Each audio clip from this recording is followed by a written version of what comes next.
Okay. Good afternoon, everybody. Welcome to the April NECAFS webinar. Our topic today will be the FDA perspective, regulating under the PC for Human Foods rule, presented by Glenn Bass. We'll get to that in just a moment. For those who are not familiar with NECAFS and what we do, we did want to just give a little bit of background. It looks like we have quite a few new names on the attendee list, so we thought this might be helpful as well. My name is Chris Callahan. I'm the project director for the Northeast Center to Advance Food Safety. We know it affectionately as NECAFS. We are one of four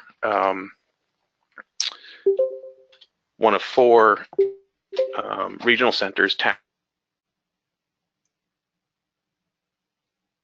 with distribution of educational outreach activities related to the Food Safety Modernization Act, specifically with regard to the produce safety rule and how it impacts small and medium-sized growers, but also the Preventive Controls for Human Foods rule and how it impacts small processors.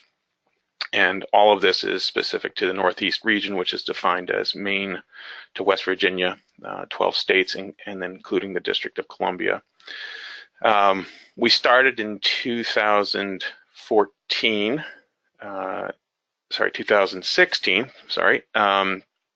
as a pretty nascent collection of land-grant university folks, some state regulatory and enforcement folks, all with the mission of trying to ensure that we have a smooth transition to the Food Safety Modernization Act implementation, and specifically as it relates to education and outreach. NECAFS has grown significantly in just a few years. Our last annual meeting had over 100 attendees from within our region and beyond. Again, our goal is to enhance produce safety and preventive controls training, education, and outreach among small, medium-sized farms and small processors in the Northeast. The structure that we've developed to do that leans heavily on a structure of network within the region. We're focused on building capacity, for example, training trainers in the two rules and the associated national curricula. We're also here to develop and support educational delivery in the form of those national curricular trainings, but also other add-on and supplemental programs, which might take the form of materials, publications, videos, or even really focused training opportunities. We're heading into a period where we're doing significant evaluation and assessing what NECAFS has been up to and how we've done it. And so this webinar is one of a series of outreach activities that we have. We aim for roughly monthly webinars. The topic of preventive controls has been a significant one within our network. And so we're glad to have Glenn Bass join us to help orient us to what's new in the area of preventive controls for human foods.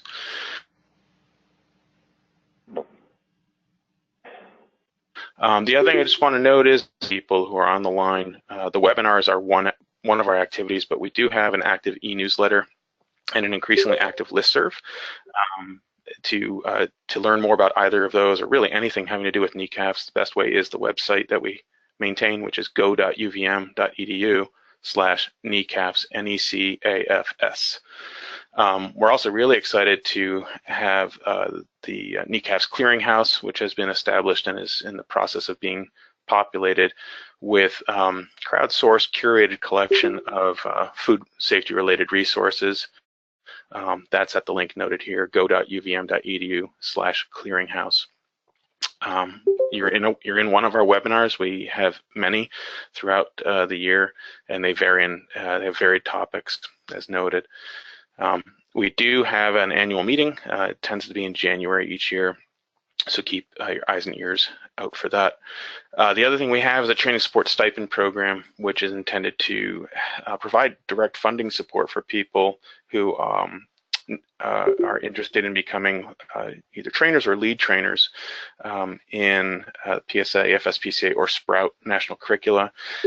We also, that program now also supports, directly supports training delivery. So not only becoming a trainer, but putting trainings on. So you can learn more about that at the website.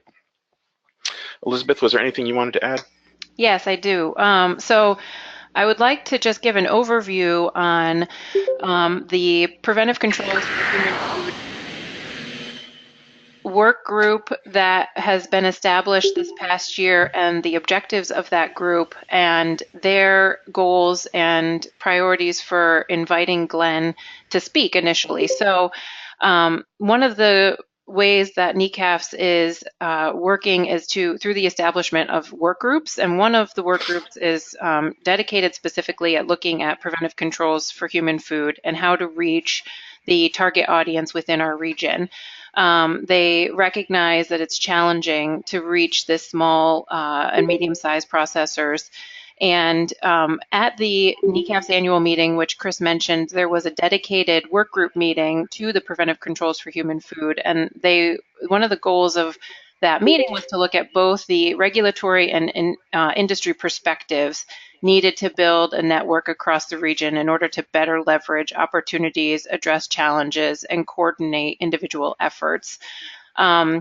At that meeting, unfortunately, Glenn was unable to attend given travel restrictions from the government shutdown that occurred that same week. But he was very willing, and we very much appreciate him taking the opportunity to talk about what he was going to discuss in January today during this meeting.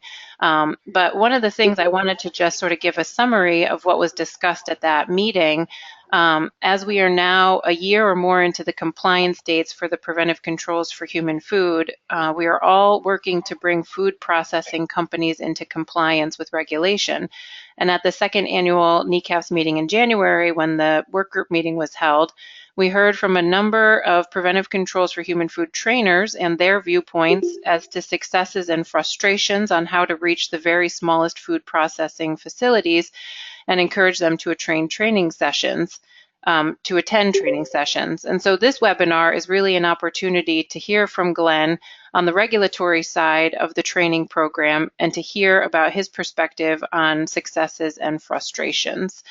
And so we are really glad that Glenn, who is the Deputy Director of Office of Regulatory Affairs of the Office of Human and Animal Foods Operations West at the FDA, was willing to take the time to do this webinar and talk to us about the training requirements of regulators conducting preventive control for human food compliance inspections, regulatory inspection compliance data trends, lessons learned during the first stage of incremental rollout for compliance, misconceptions, and moving forward and next steps. And so with that, I will turn it over to Glenn Bass to start his presentation. And I'll just say if there are questions that come up, please put them into the chat box and we will facilitate a Q&A section at the end. And so with that, Glenn, I'll turn it over to you. Thanks so much. Sure. Good evening, everyone. Can you hear me? Yes, you sound great, Glenn. Okay, great.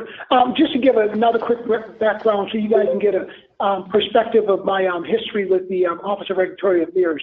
Originally, when I came to the FDA, I actually spent 10 years working at the Center of Food Safety and Applied Nutrition. I worked in the Office of Compliance, and I was a division director, branch chief, and deputy office director there for 10 years. After leaving CFSAN, I then came over to ORA, the Office of Regulatory Affairs, and I spent 3 years as the Detroit district director. After Detroit, then I came back to headquarters in my current position now as the deputy program director. So I have a great combination. I understand the center, and now I have a great appreciation with understanding the implementers, the ORA side. So I thank you for inviting me to come here and talk about the preventive controls in human food. As most of you are aware, FSMA was enacted in 2011 by President Obama. And the theme of my talk, I want in the background for you to all to keep in mind, you've all heard the saying that we educate before and while we regulate. So that's the theme I want you to keep in the back of your head as I go over my talking points. Of course, you know that the Preventive Human Control, the large firms went into effect September 2016, and then of course the small firms now came into effect in 2017, and then of course the very small will come into effect in 2018. Primarily, the Preventive Control Human Food work is directed to us by the Center for Food Safety and Applied Nutrition.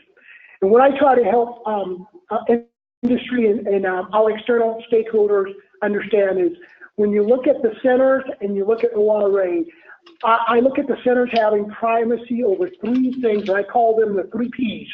The centers have primacy over programs, priorities, and policy. And there are 2 offices, and specifically we work with at EXIPS and the Center for Food Safety and Applied Nutrition. That would be Bill Correll, who's the Director of the Office of Compliance, and then Bill Jones, he's the Acting Director for the Office of Food Safety. Now, the Office of Regulatory Affairs that I represent, in particular the human and animal food side of the house, we have approximately 550 field investigators, plus or minus, and then 50 plus or minus compliance officers that do the work. To give you a sense of the management team that we have developed under the Human and Animal Food Program, at the present time, Michael Rogers is the Associate Commissioner for Human and Animal Foods. Joanne Givens is the Human and Animal Food Program Director in HAP West, who is my immediate supervisor. And Vanetta Howard King is the Acting Human and Animal Food Program Director for HAP East, and her deputy is Charles Bico. In May of 2017, ORA reorged, and we became a specialized workforce. And the reason we became specialized workforce because we wanted to have only food people do food work, only drug people will do drug work, only device people will do device work. And because the human and animal food was so large, they broke it up into 2 halves, which is the East and the West. And some of you may be familiar with, prior to the reorganization, you were used to working strictly with the districts. We have 20 districts. In addition to the districts, we now identify ourselves as program divisions. And so within the human and animal food, we have 6 in the East and 6 in the West. So you may be familiar on the East side.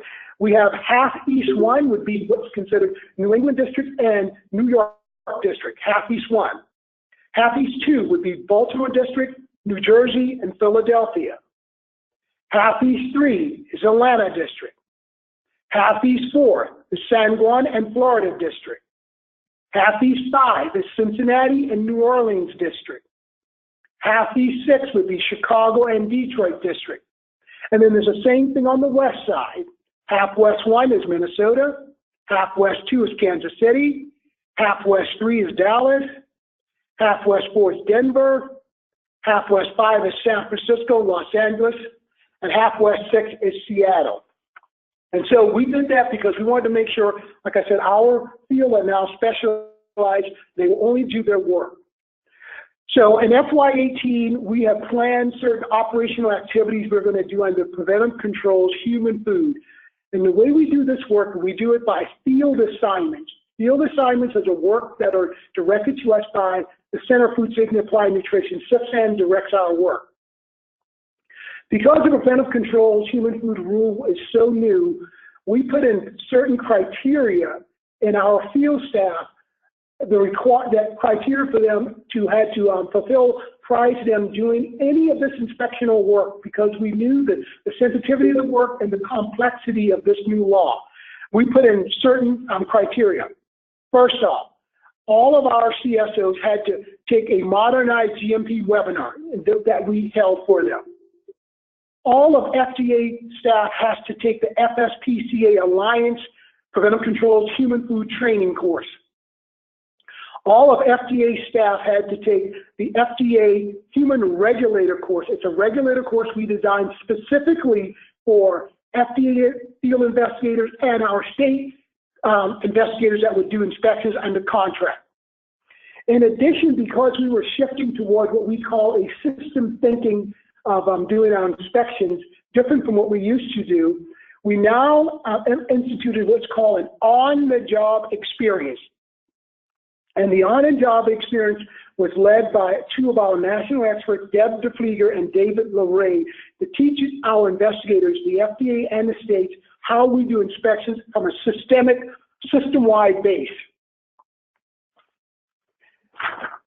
So, in FY18, now that we have some of the small firms under our compliance, we have planned what we call inspections.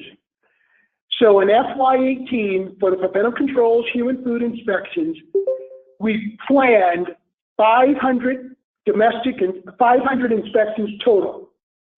The 500 inspections are broken out between 400 domestic and 100 planned. I will give you the numbers I have as of April the 2nd. I get a monthly report every month, and so I'll share you with the numbers we have. Of the 400 we plan to do domestically, we have completed 109.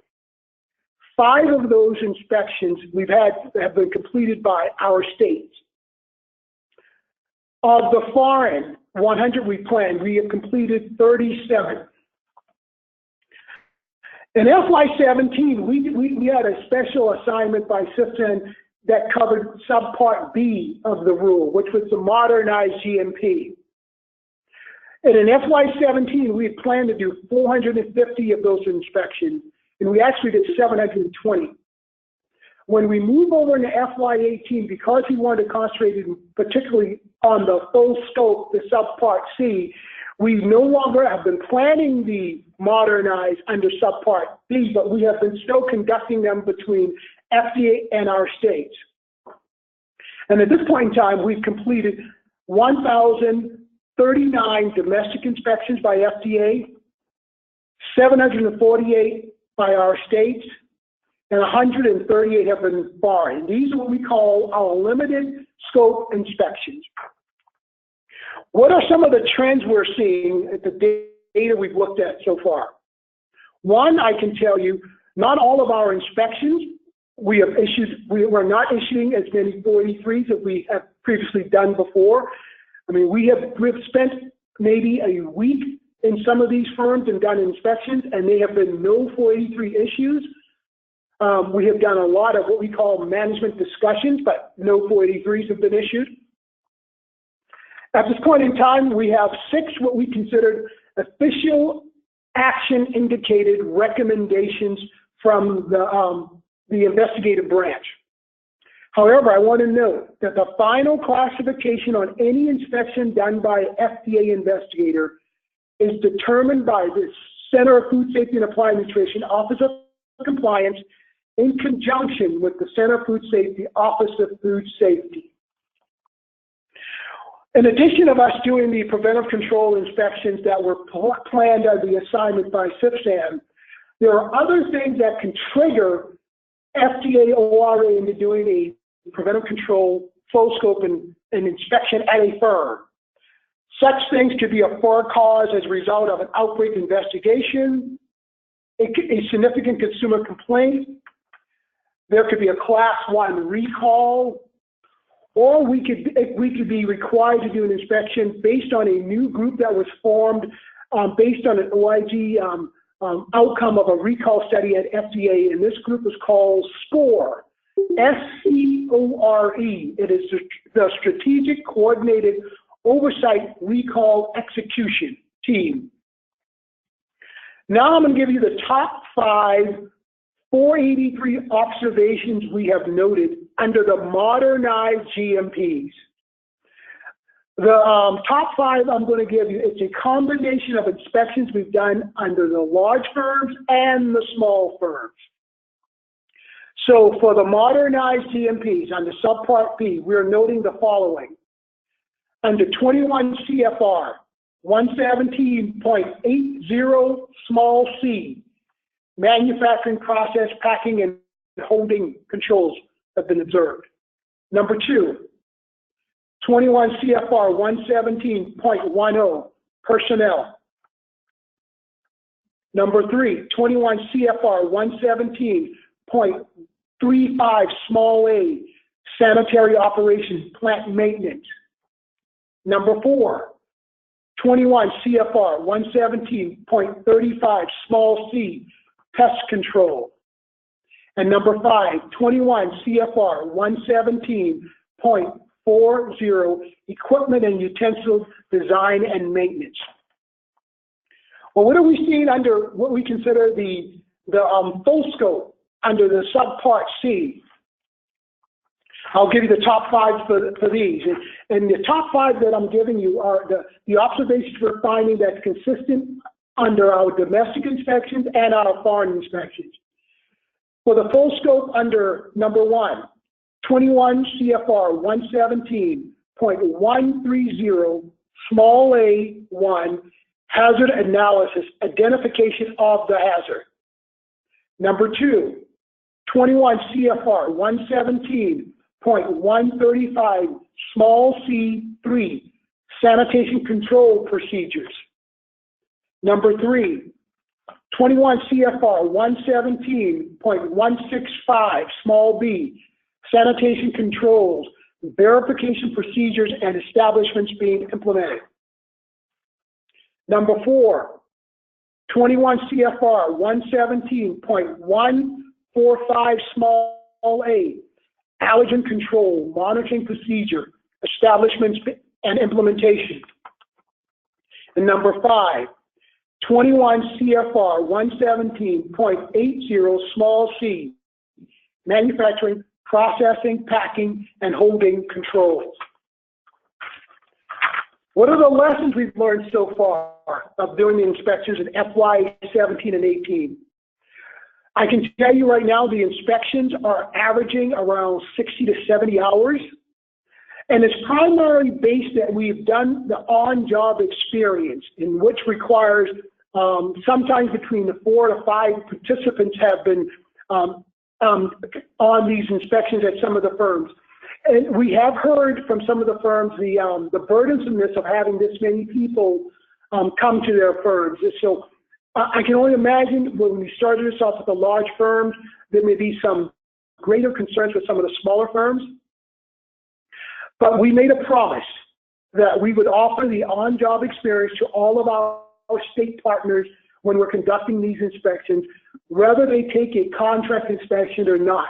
We wanted to make sure we conveyed and let them see exactly how we're doing this new style of work in the system-based thinking. I can tell you when we do environmental sampling, the number of hours from 60 to 67 hours can go up as much as 80 hours because of the additional work on the environmental sampling. So in FY18, we plan the following. We plan to continue to still do the limited scope inspections. And I would say they're going to average around 21 hours as we get better at doing this body of work. The limited PC inspections will concentrate on subparts A, B, and F. Primarily when we do the full scope, those are probably going to average around 53 hours. We think at FY18, coming down from the 60 to 67 hours as we gain more experience from our staff. Primarily the full scope PCs will concentrate on subparts A, B, C, D, F, and G. As I stated, the environmental sampling really adds complexity to this, and we will continue to do environmental sampling. I want to be careful and let the body know environmental sampling will primarily are done for cause based on the observations by the investigator that's conducting the inspection. If we do environmental sampling, Listeria will be primarily in zones 1 through 3. At this time, we are no longer doing PFGEs on the Listeria. We're doing strictly WGS, whole genome sequencing. Salmonella, when we do environmental sampling, is primarily in zone 2 and 3. We are doing the PFGEs and Salmonella, and then we will do the whole genome sequencing. If during an inspection, a sample is taken, whether it's finished product or an environmental sampling by an investigator, should your business put anything on hold, you would please make that known to the investigator that you have the product on hold. We continue to work with our food and feed labs to let them know the high priority of these samples when they're submitted to the lab for analysis. As I have stated, we will continue to offer our state partners the shadowing opportunities on all of our preventive controls human food inspections. We will continue to do the concentrate on the environmental monitoring program as part of the food safety plan. Investigators will ask to review the records, and I want to note there's a difference between reviewing records and collecting records. We need to review the records in order to make a proper evaluation and assessment of the environmental monitoring program. The only time an investigator would want to collect the records, given they would see a pattern in the record that would lead to an observation that may lead to a significant public health. So a well-designed environmental monitoring program is a very proactive measure and good for your business. If you're ready to eat or you're a dry food manufacturing facility, you should have a well integrated environmental sampling program. You should also always have a risk-based sanitation standard operation procedure at your facility. Should you have an environmental monitoring program, you should always look for your possible routes of contamination. We understand when we come and look at firms' environmental monitoring program that firms are going to have positives, and so we fully expect that. The next question will be, what corrective action or mitigating strategies have you put in place to prevent that from happening further along? We're gonna want to see what were the corrective actions. We've had some interaction with industry concerning ORA policy on taking photos. We try not to make this a push and pull issue. We have directed our staff to be judicious when they take photos. It should be to observe a significant insanitary condition or to observe, let's say they're doing environmental sampling and they want to take a photo of the spot in which they're taking the swab so that they can clearly document the observation. When we do the full scope, they will be looking at your food safety plan. In FY18, as we continue to move forward with the staggered compliance date, more and more small facilities will come under our inspectional assignment. In the FY18 Preventive Controls Human Food Field Assignment, it was issued in December. It will run to the end of September. As I stated, it's a combination of small and large firms. The plan is to do 400 domestic, 100 foreign. As I stated, what our focus, the scope on the limited scope and on the full scope. To give you a sense of under the assignment, when we initially issued the assignment in December, I can give you some of the states that are covered in just a general number on the states in the assignment, the number of firms potentially that may be inspected under the field assignment. So for the state of Connecticut, we did not have any firms in the assignment. For DC, there were no firms. Delaware, 1. Massachusetts, 14.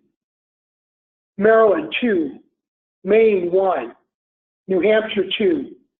New Jersey, 13. New York, 8. Pennsylvania, 25. Rhode Island, 2. Vermont, 2. West Virginia, 0.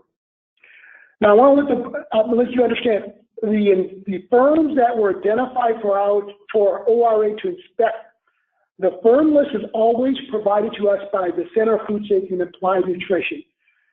The Center of Food Safety and Applied Nutrition, they have a risk prioritization model that gives them the list of firms. They provide the list of firms to us, and the ORA side, we go and execute the list as it was provided to us by CFSAN. As I stated, there are only 4 states that have signed to do contracts to do the full scope PC inspections. The 4 states are Minnesota, Wisconsin, Washington, and Florida. And the 4 states have signed up for a contract for a total amongst all 4 of only 23. So there's a significant body of work that we will have to do for ORA. When I looked at the data to give you a sense of what does the inventory look from the nationwide, I ran some data and I looked at the top states when we looked at firms that would possibly be identified to be covered under the Preventive Controls Human Food. The top state, of course, was California with about 5,000. But when we look at the 4 states that made contract, we've got like the state of Texas. They were just under 3,000. Wisconsin was just under 2,000. They have a state contract. Ohio, just under 2,000. New York, just under 2,000. Florida, around 1,500. Washington State, around 1,500. Oregon, 1,400. Pennsylvania, around 1,300 firms that would possibly be eligible. Michigan, around 1,200. Illinois, around 1,100. And then Minnesota, around 1,100.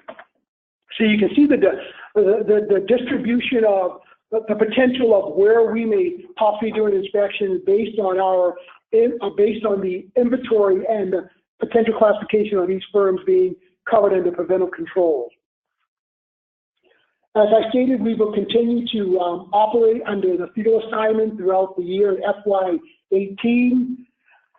In addition of doing a preventive control, recently the sanitary transportation came into effect, and we will be issuing a field assignment to complement that work. That could possibly be an add-on to the preventive control inspection to those firms that fall under compliance. That work will be coming in the spring of 2018, so that work should be being implemented any day now. For the good of the body, I'm not quite sure if you're familiar with the Technical Assistant Network. That's a Technical Assistant Network is a network that was dedicated to help industry and consumers and outreach groups. If there were particular questions they had about FSMA, they could reach out to Technical Assistant Network and ask specific questions.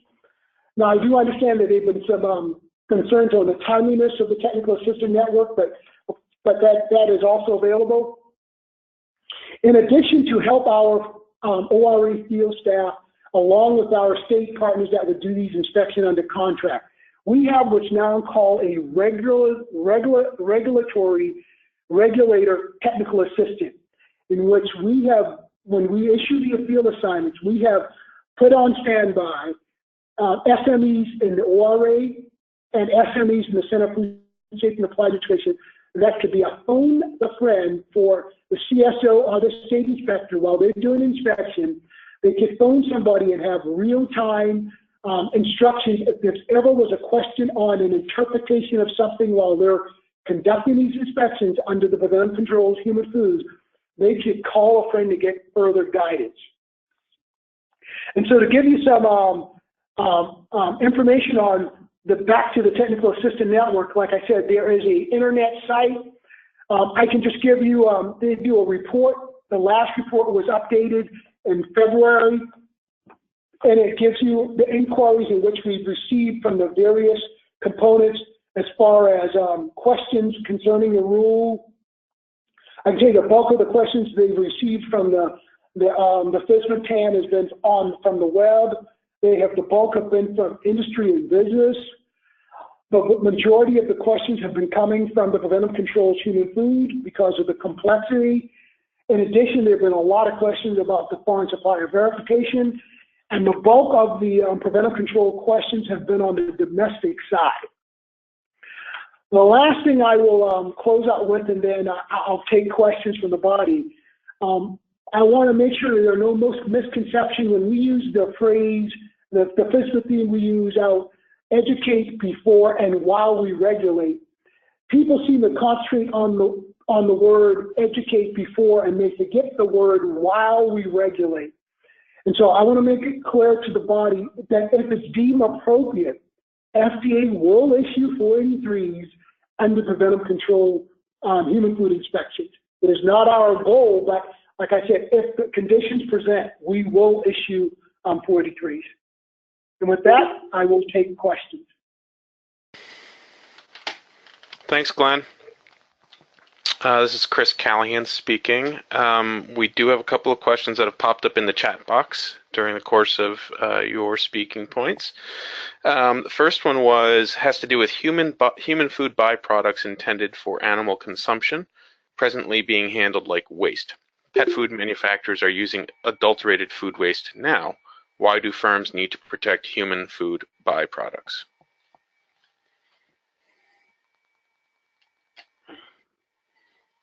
Are they asking for that question under preventive controls, or are they asking, which rule are they asking the question specifically under? I believe it's with regard to preventive controls for human foods. Byproducts. So byproducts from human foods, it sounds like there's a shift from how those byproducts are handled under the PCHF.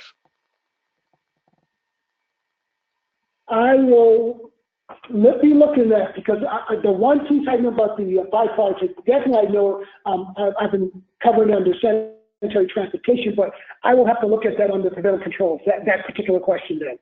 Okay. I'll just reach out to the person who asked the question to see if I've captured it correctly. And if that person wants to clarify anything in the chat box, please go ahead. The other question was, is on-the-job experience with FDA mandatory to be certified in PC inspection? Okay, let me clarify. When it comes to certification, now certification is not something that we sign off. For us, in order for a state to do a contract inspection for the preventive control, they have to do what we consider for them a shadowing on-the-job experience. That's part of the statement of work in their contract. In order for our field staff to do the work, they have to take the FSPCA course, or its equivalent, prior to doing the work. If that clarifies the question when it comes to the certification part. So there is a PCHF inspector course that folks are required to take in order to be involved in any enforcement activity. Correct. What activity? Enforcement? Well, inspection. Okay, inspection. And then, so the on-the-job experience is something offered in addition to that, but is not required? It is required for FDA staff. I see. It is required for the state contract. Okay. Okay. Yes. It is required to do the full scope. There are two pieces of the preventive controls human food inspection I want the group to understand. We can do, until all the firms are covered, we can do what's called a limited scope under subpart B. You can do that. You don't need an OJE to do the subpart B. That's just purely to modernize GMP. When you want to do the full scope, the subpart C, then you have to have the OJE. You cannot do that in that body of work. Okay. Great. Thank you, Glenn. The other question that's come up repeatedly is about the responsiveness of the TAN. Yes, sir. And if there's anything that is being done to improve that in your mind. It was, the concept is great. Unfortunately, I think the burden of the TAN is the same people that they rely on to address the question of the TAN. They're often the same people, that are doing a lot of the guidance document where they're trying to get out at the center. I think the one avenue I think would help, if they're in the midst of an inspection and they have a question, by all means, I think the regulator TAN has done well, because that's real time. We have people on call specifically for every inspection under the assignment. So we have people, but if there's a technical question they have outside of our field assignment inspection, the only process really is the TAN, short of sending an email to, you can always email the program director. They can always email me with a specific question, and we can see if we can help get them some answers on the question. But no, I think they're trying to do the best they can for that, for the first tan. Okay. Is there anything similar to the Produce Safety Network in the works for the PCHF side of Well, things? I think that the preventive controls is similar to the PSN in the fact that it's a very small group of people who have taken the training that can do the inspection. I think at this point in time, we've only had about, I know in FY18 we plan to do 8 classes. But in each class, there are only about 24 students, and I think we split the classes between FDA and our state counterparts. So not every body in the field will do a full scope preventive control inspection. There are certain criteria for people to do this work. So it's not a dedicated solely like the PSN, but definitely we have limited amount of people that can do this work because of the complexity of the work. And we understand the nuances on actually executing this type of inspection. Great, thanks. We had another question pop up in the chat box. Somebody just asking, what does the TAN stand for? It's the Technical Assistance Network, and I'll paste in a link to that here that describes that. We had another question pop up here. Give me one second. How will the inspections of qualified facilities differ from or be similar to the inspections currently being conducted? The inspection of qualified facilities, not inspection. I interpret it to mean the inspection of firms that are coming into compliance. Let me see if the... Yeah, can they clarify? I'm looking. Give them a moment to clarify Sure. that. Right. Qualified facilities, very small businesses coming into compliance in September 2018. Yes. As I stated, right now we are currently inspecting some small firms now. The Center for Food Safety Stipend provides us the list, like the list of 400 domestic they gave us and 100 foreign. That 400 domestic is a combination of large and small firms that they have given us specifically to inspect.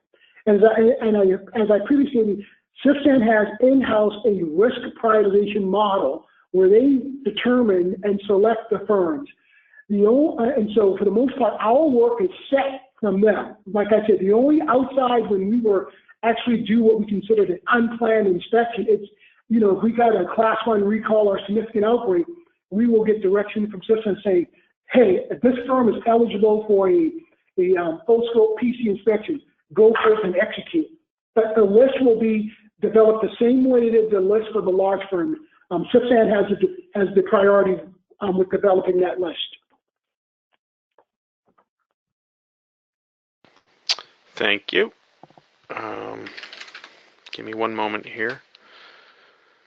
Elizabeth, do you see any others that I have a few in the queue? I'm just trying to get them sorted out here. Sure, yeah. So the next question is, first of all, thank you, Glenn, for the information. And then when will the phone a friend assistance line be up and running? Is that available now?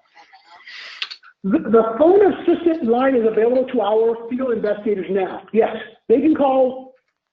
The goal is when they're in the middle of inspection, they have access to the SMEs and ORA and CIFSTAN now. It's actually written in the field assignment.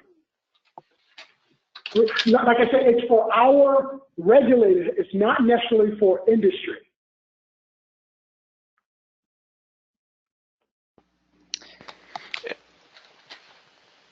Go ahead, Chris. Thank you.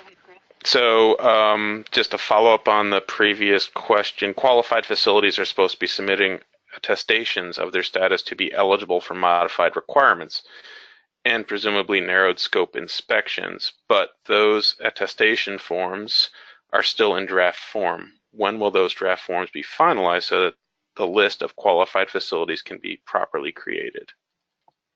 That's a policy question. I hate to Actually, if I'm dodging, but that's a Stipend question. They're going to have they're in charge of all the attestation forms, but I can only take it back, but I don't know. Right, that's a policy center question. Okay, so who can we follow up with, Glenn, on that one? I would assume I would probably go to someone at the Office of Food Safety. Here's what you could do. If you would put the questions down in writing and send them to me, and Sure. then I will fan it out and see if I can get an answer for you. Okay, I've got a list going here. Thank you. Okay. Mm-hmm. Another question was, if the state elects preventive controls in the contract, will it be required to conduct the routine sampling requirements in the preventive controls rule? Okay. As the way we have given direction for environmental sampling, it is only for cause, and unless they find an observation that would trigger it, they would not necessarily, even for our staff, it's purely for cause. But I'm trying to remember, I'm trying to go back to the statement of work in the contract. I know they are contracted to do the full scope.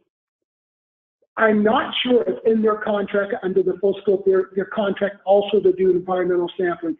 I would assume it's in there, but like I said, our guidance, even in the assignment to our field investigators, prior to them even doing environmental sampling, they are to call back and have a discussion with their first line supervisor to make sure the direction is proper. So, investigators should not just show up there and do environmental sampling without having a conversation with the first line supervisor.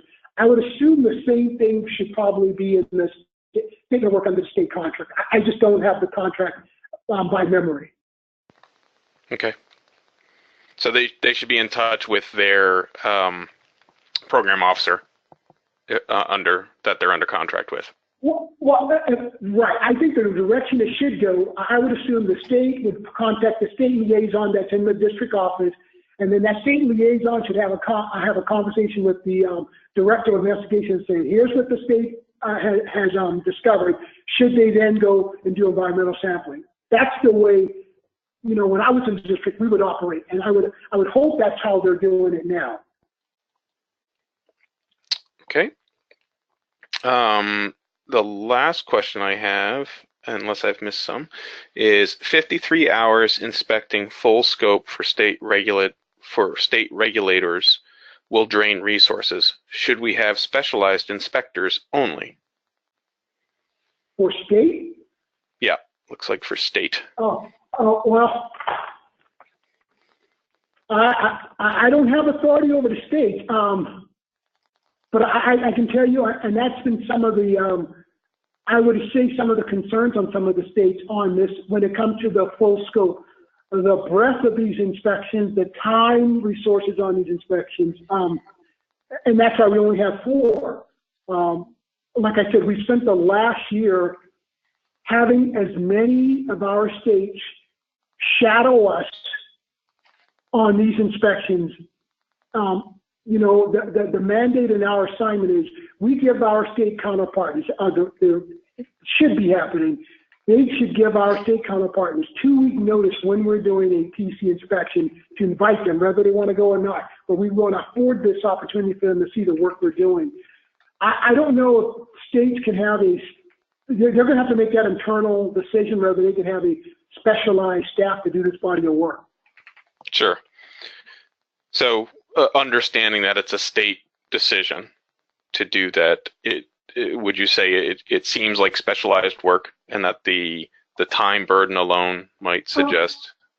No, because I eventually, after the end of next year, end of this year, virtually all the preventive controls will become what we consider almost a baseline inspection.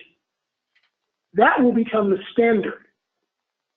117, eventually 110 that will not be the standard, and that will not be the minimum standard. The 117 will be the minimum standard inspection. So this is the direction we're going to go toward. Everything else, if you look at it the way the rule is written, they will become components really of the preventive control inspection. looking at, different pieces that you can do inspection, sanitary transportation, juice asset, LACF. But the preventive control, I think that's going to be the minimum standard where everybody should start off at. Okay.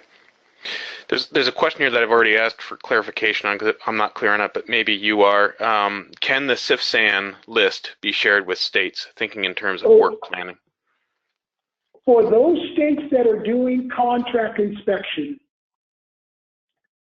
the state should be sharing their list with them because that's the only way the state's going to get their assigned number of firms. So, for the 4 states that I identified, they should have already been in contact with their state liaison or their division person and share the list so they can figure out which firms the state's going to do and which firms that the district. So that would be Minnesota, Wisconsin, Washington State, and Florida. They should share them.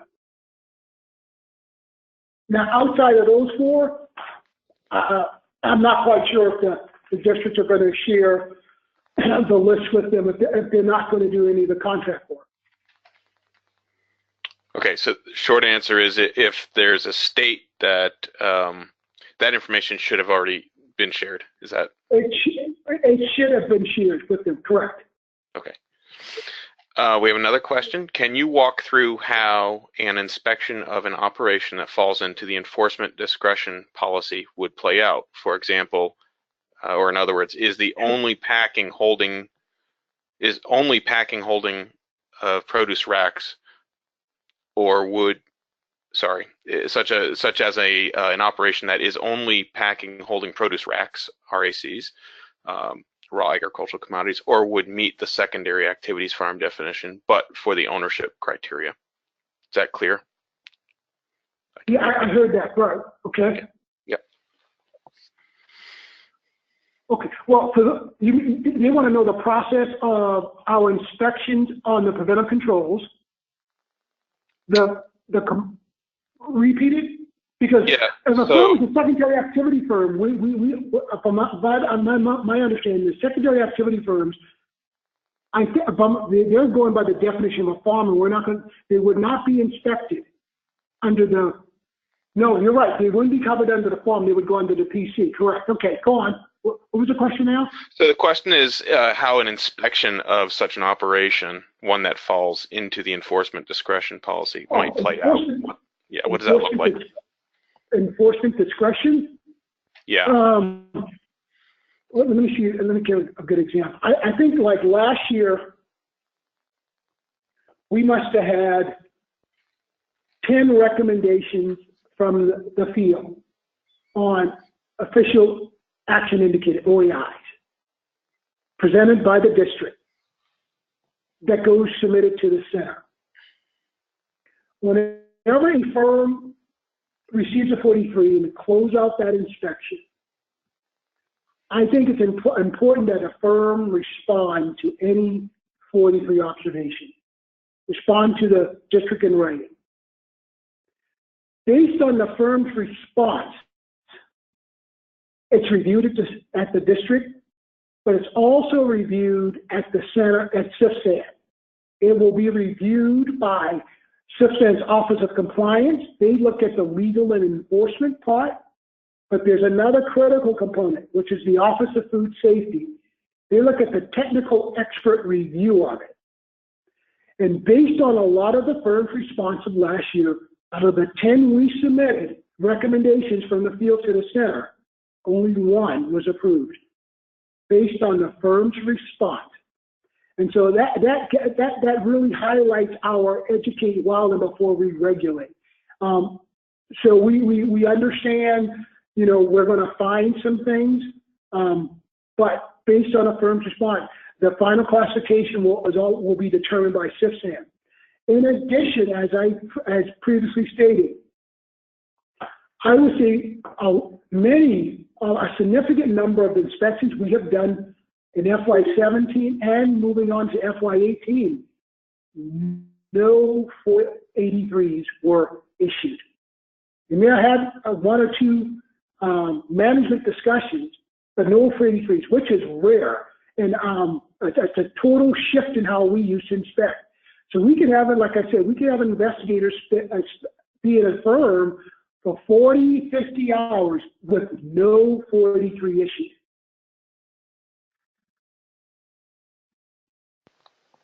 So do you have, can you bring that back to the specific type of facilities we just, that were identified in the question? So a place that is only packing or holding raw agricultural commodities? Yeah, well, it's hard for me to get specific because for the most part, the regulatory part, that's the Office of Compliance side in the center. And so they're going to make a final regulatory decision based on the evidence collected on their case by case. But from my standpoint, I'm the implementer. I collect the evidence and then I submit it. So I can't really address a regulatory question to you. Okay. Given the training gaps that even FDA is experiencing, how much longer do you think FDA will continue to allow the limited scope preventive controls? I think, if I'm correct, all firms will be covered. And they're always going to be, I think at some point, there's still going to be some, what you call modified requirements that may still have some firms still in the limited. But if I'm correct, if I'm looking at my chart right, I think the last compliance date is what, September of 2019? It's for the very small, if I'm correct? Kicks in? So I think there's always going to be some component that may be still covered under the subpart B. But after that point, I think the bulk of the firms in our inventory will be covered under subpart C, and then we would just have those under with the modified requirements. Okay, thank you. Last chance, to get a question in the chat box, or if you would prefer to actually ask your question on the air, just let us know that as well. We can, or if there's some benefit to clarifying anything that's been said, or a question that's been asked on your behalf that you think would be helped by actually asking it yourself, please just let us know in the chat box and we'll get you unmuted. Chris, I had a question emailed to me. So the question is, can you give us some perspective on where the training gaps are that the inspectors are seeing at food processing plants? So from a educator's perspective, what are the training needs of the food processing plants that have been identified by the inspectors? Okay, I won't say it's a training, but I can tell you some of the gaps that we've seen. Like I said, if you look at some of the, when we've looked at some of the hazard analysis plan, making sure it properly identified the right hazards. When we've done inspections, we continue to still have some of those understanding the allergen control part of their food safety plan, making sure that's properly identified. Definitely making sure when we've gone and done inspections, like I said, I can't say it's a training, but when we've gone to some firms, just making sure we have access to the documents, making sure they're ready and available to us. So when we do the inspections, they can be done timely. Definitely for firms who understand the importance of an environmental monitoring program, having a very well-established and robust program for those firms where it's most appropriate to have one. And if there's a firm that we may think that may not need to have one, and should we come and identify it as a need, as long as they have the documentation or the credible science behind it and share it with us, then we can look at it and make an assessment. But those are the biggest things we've seen. When I've had conversations with our investigators who've done the inspections, and when I've sat down and have conversations with Deb DeVeger and Dave LeRae, who have been our champions during the OJEs out there with some of the firms. Those are the biggest things I've seen from them when it comes to doing these inspections at certain firms. Great. Thanks, Glenn. Any others coming into you, Elizabeth? No, that was the only one. Okay. And I haven't seen anything new in the chat box recently. I think we can probably start to wrap up. If you want to, anything you want to do in closing, Elizabeth? Yep. No, I just wanted to, oh, here we've got another question, Chris. Yep. Go ahead. What method is being used to track, oh, sorry, just went off my screen. What method is being used to track observations that are not on 483? Well, we've implemented a system, what we call OCAR. We have what's called a corrective action report. It will track non-significant items that do not go on the 483. It's a way in which we can track and look at that data, and it goes into what we call the CAR system, a corrective action report that's specific to that firm. So we do have the ability to track it. It is based on our system that we have already in place that allow our investigators to input this data into our investigative field so they can see the data, and also it will transcribe it over to the compliance side. There's another system in which our compliance officers look at. In the final scheme, when it's all said and done, we're moving to what we call the OCAR, and some of you may have heard about it, the Observation Corrective Action Report, which will be, when we get it up and running, the total system, it's a couple of years out, in which there will be portals specific to the firm so that the firm can then exchange information with FDA in real time, back and forth. So that, and at all times, you will be able to track where your response is at, who received it, when it was delivered, so you can get a sense of where it's at in the system. That's some time away right now, but we have had the ability to get the corrective action report developed as part of our inspectional protocol that our Preventive Controls human food staff is using. Because it's been so popular and received well by the staff, we've now moved it to do our other work. So in the midst of broader that ability to do a corrective action report, it's sort of, it's curtail our ability to move forward on the portal because other inspectional components in the agency now wants to use that corrective action report. And a quick follow-up on that, do states have access to the info that's in the CAR system? Yeah, the CAR. At this point in time, they do not have access to, for the most primarily, I'm not quite sure if you're aware of it, our states inspect, they use what's called an ESAF system. For the most part, they give us documents, we have to scan it into our system. Our goal eventually is to have a portal for industry, but also have a portal for our states. And you can realize the difficulty, easier if we can work with the states, with the industry, we can configure something if they're willing to work. It's more difficult when the states, when you have 50 plus different states in one FDA, they all have their own requirements. And so it's hard to develop a system or even a database that's off-site, not attached to FDA, where we could have this interchange of interface of information. So that's been taking quite a heavy lift, but that's the goal. Great. We do have one additional question coming in, and it's a hypothetical, which I'm hoping you can help us out with. So the person asking says, if I have this right, ORA goes out and does the inspections as directed by CFSAN. They don't decide the scope of the inspection, whether limited or full. It's based on the list they get from CFSAN. So what happens if an inspector comes to do a full inspection, but it turns out that the facility is actually eligible for a limited scope inspection because it is a qualified facility or is only doing low risk on-farm processing, and there was just an error somewhere on the list?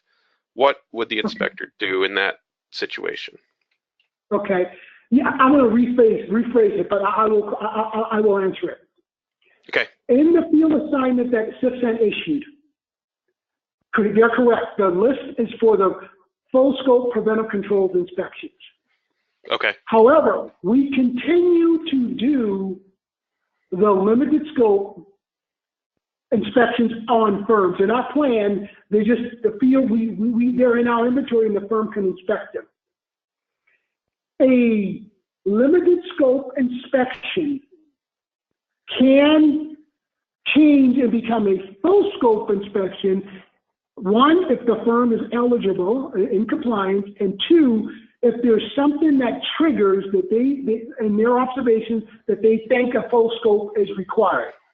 Now the opposite, he's saying, what if we go in to do a full scope and the firm should have been done under modernized limited scope? Right. Well, they're correct. Our data is only good as the data we have. However, if the investigator were to go there and the firm would be able to provide the documentation to say, here's what we are, and our system is wrong, then that investigator should be able to switch from doing a full scope to doing the limited scope.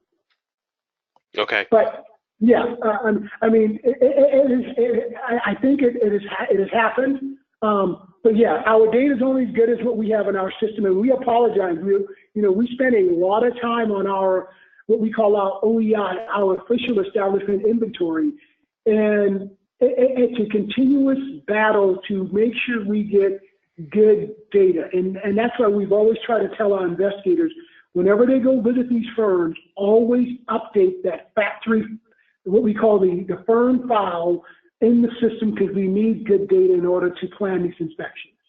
And that really emphasizes the need for such firms and farms to have that compliance data at the ready. So if they've determined that they are one type of facility, making sure that that's documented on site and easily accessible is all the more important, right? Right. Okay. Right. And when we've been, and in fact, I think the request has been, should we go inspect the firm? And if a firm clearly says we're not covered under your rule, our instruction to our investigator is, one, we would ask, do they have data to support it, which we would hope they provide it. But if the firm is adamant, we have told our investigators, stop, come back to your district, have a communication with your supervisor. We will then have a conversation with SIPS, and then we will proceed. But we do not want to make these inspections a push-pull or heavy lift. We're trying to avoid that as much as we can. Good. Thank you. Elizabeth, any others coming into you? Nope, not. Can I ask a question to your audience? Yeah. Has any of them been inspected by us so far? Any of the smalls? So the audience on this call are largely educators and regulatory folks with state departments of health or agriculture. But we can ask the question. So the question is, has anybody, can we rephrase it a little bit? Has anybody either been inspected or been involved in an inspection under PCHF? Yeah, has anyone went on an OJE with us? Yeah. So put some comments in the chat box if you have any to offer. So just give it a second, Glenn. While we're doing it, I just want to take a chance to thank you. I appreciate you taking the time today to join us. We had nearly 50 people on the call at one point, so there is a lot of interest. I can also tell you that we've had a ton of questions, more than normal on this call. So there's still a lot of interest in the topic, even generally, in trying to understand where PCHF is going. So thank you. We probably will do another version of this in the future. Courtney, to your question, what I was asking, or what Glenn was asking, was, has anybody on the call either been subject to an inspection or been part of an inspection, for example, through the OJE program under the Preventive Controls for Human Foods?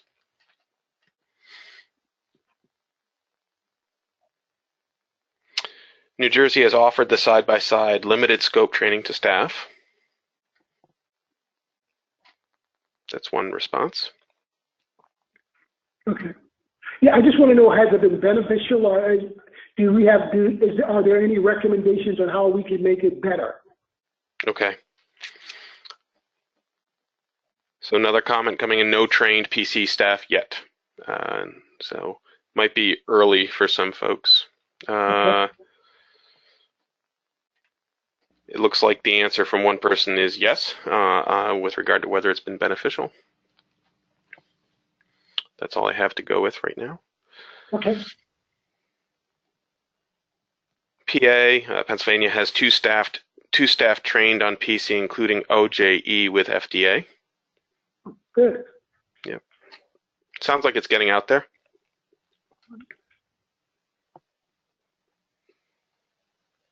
So far, folks asking for inspectors who actually want to take folks out on side-by-side.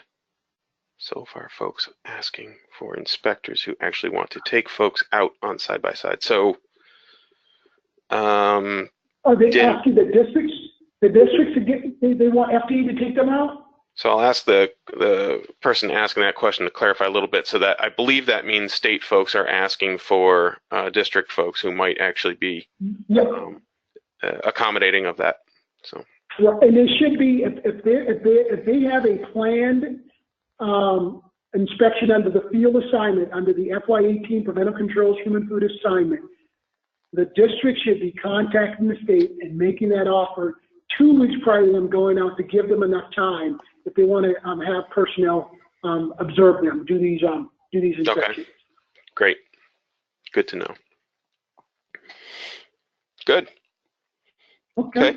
Elizabeth, anything else you want to? Yeah, and I just want to follow up. I know there were a few outstanding questions that Glenn had said we could send to him and he would get further information, and Chris and I will do that, and then we will send out an email to this group that has that information just as a follow-up. So just to make sure that we will be following up on those.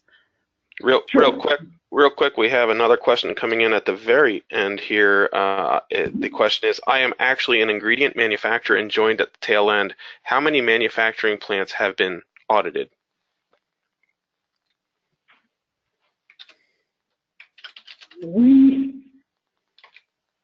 FDA, we don't audit, we do inspections. Right. And I wonder if he means the state inspections. And like I said, I can give you I think the number I stated was 5 have been done under the preventive control full scope by the state. I think those were my numbers. Let me go to my chart. Yeah, under the domestic full scope, the states have completed 5, but we call them inspections, not audits. Right. So, right. That's a good clarification. Inspections, not audits. It's state or FDA. The person is in Missouri. Well, okay. Since he joined late, the total we've done under the full scope so far this year, April the 2nd was my numbers. We've completed a total of 109 domestically, which was 109 by FDA and 5 by our state partners. Okay. That's the full scope.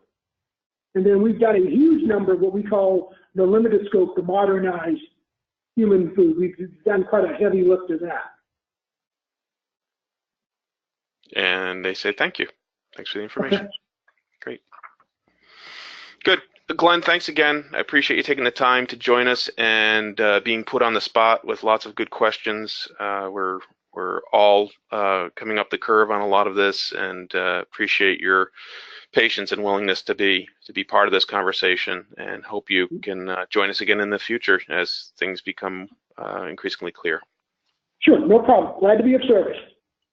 Elizabeth, any parting thoughts? Nope, that's it. Thank you, Glenn, again, and everybody have a fantastic afternoon, and thanks for joining. Thank you. Thanks, everybody. Take care. Bye. Bye-bye.